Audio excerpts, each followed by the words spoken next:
Live from our 7 Tasmania studios, your nightly news with Louise Huber begins now. Good evening, everyone. Dozens of protesters have swarmed on a popular game reserve as the wild duck hunting season officially kicks off in Tasmania. The sport has already been banned in 3 states as activists call for the season to be closed for good. Trekking through cold water, brandishing pink flags. These protesters standing firmly against duck shooting in Tasmania. Tasmania is one of only 3 states that still allows recreational duck shooting season. It's something that we obviously want to see come to an end. Arriving at MOULTING Lagoon on the east coast early this morning as the duck hunting season opened in Tasmania. So what we do as protesters is we go on the water wearing brightly coloured clothing in the hopes that we can prevent ducks from coming into the range of the guns. Every so often ducks do not get killed instantly and they suffer extraordinarily long, cruel deaths. That's the simple reason why it should be banned. The Greens say up to 50,000 native ducks will be killed during the season, calling on the state government to close it for good. But every single day for 92 days people are permitted to shoot ducks in Tasmania and it has to end. In a statement, a government spokesperson says there is a range of strict regulations in place to ensure the hunting of ducks is humane and sustainable. And population monitoring by DPIPWI shows no evidence of long-term decline in wild duck numbers. Protesters will return tomorrow. Meg Sides, 7 Tasmania News. A lack of land, dwindling building supplies and huge price hikes could be stunting further housing growth in Tasmania. Local construction companies say it's becoming increasingly difficult to immediately start work on new homes as the industry is swamped with work fuelled by the Home Builder program.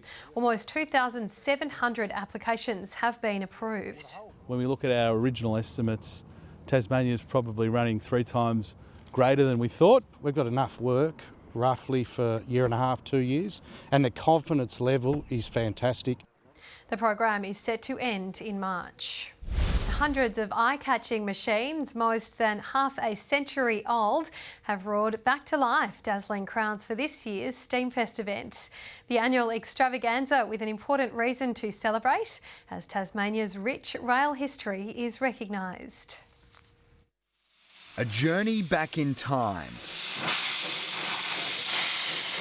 For Sheffield's annual salute to all things steam. We're sort of specialising in the steam era. Not just a hobby, but a lifestyle for the dozens of self-described enthusiasts. Boilermaker Michael Howe is one of them and spent 2 years rebuilding this old steam engine top to bottom. Most of it was by myself, just in the shed. Today was its public debut. These haven't been used for over 50 years, but everybody knows what they are. You know, they're one of God's greatest inventions, aren't they, really?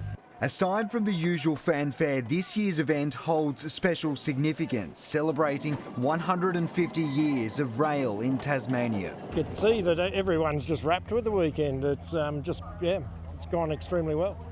As well as 75 years since the first Massey Ferguson tractor rolled off the production line. It would go on to change farming forever.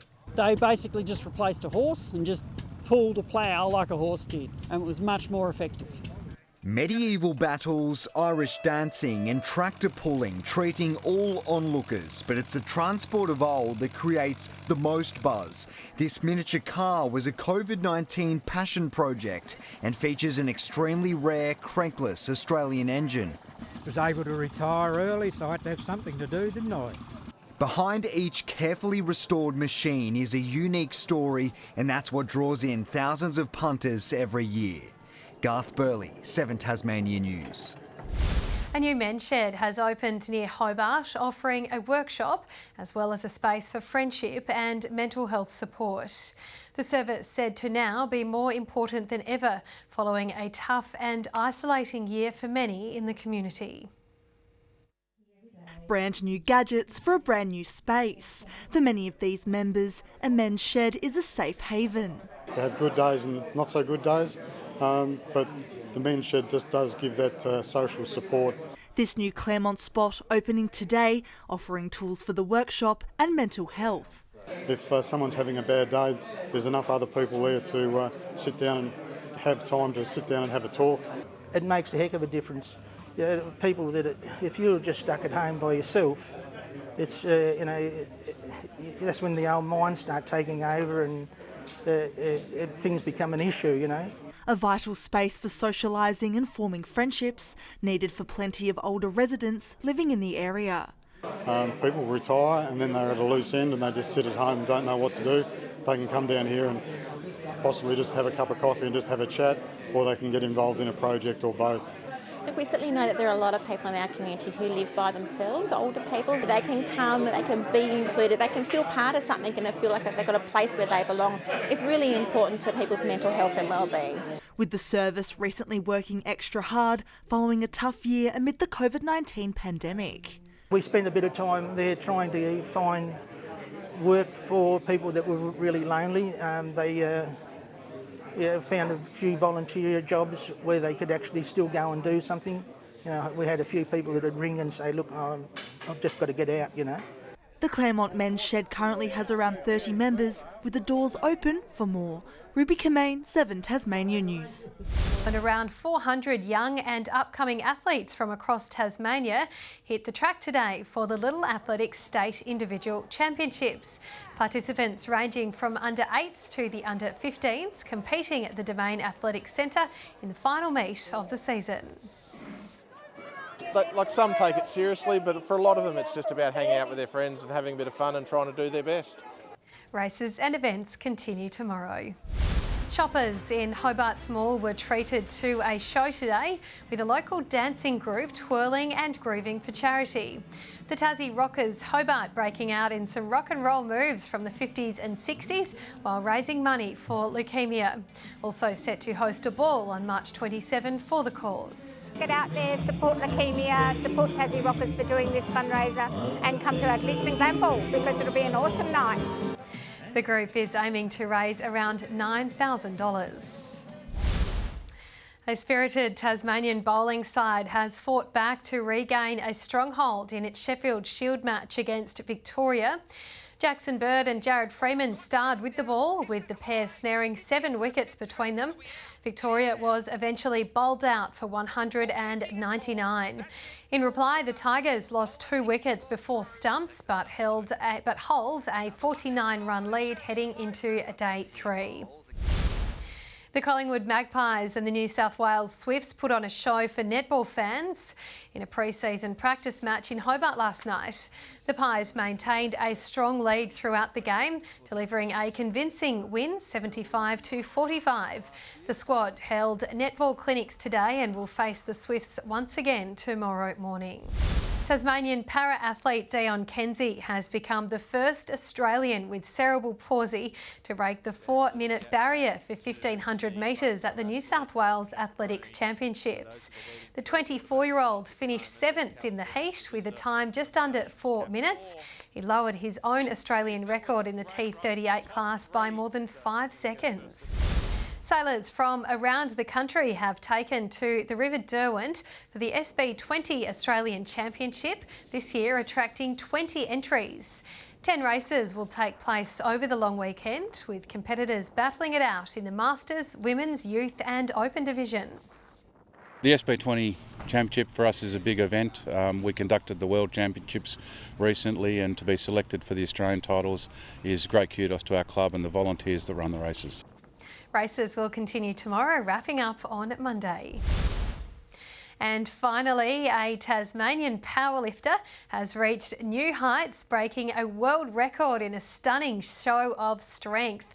19-year-old Toby Barnett smashed his own record, lifting a mammoth 345 kilograms at a competition in Launceston. Or did that look like it was an opener? Come on, guys. Well done, Toby. Organisers have reported huge growth in the sport over the past year.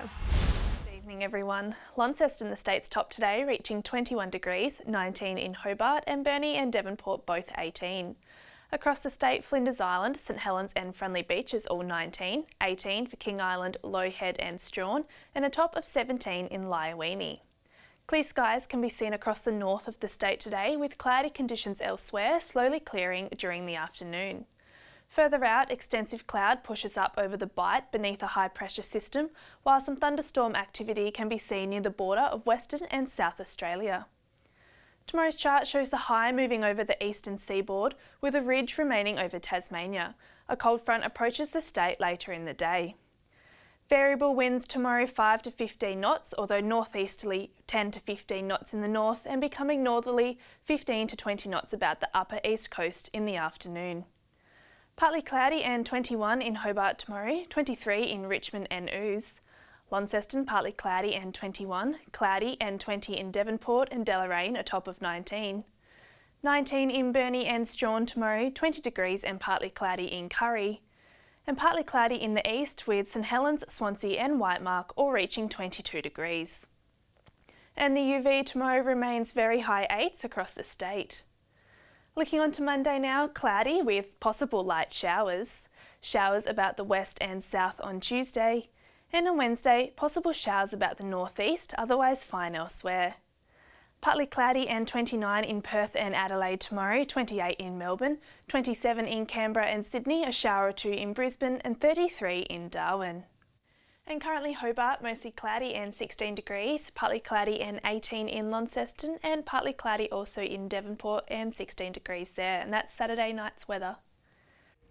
Lovely, thanks for that, Chelsea. And that's all your news for this evening. Thanks so much for joining us. We'll see you tomorrow. Good night.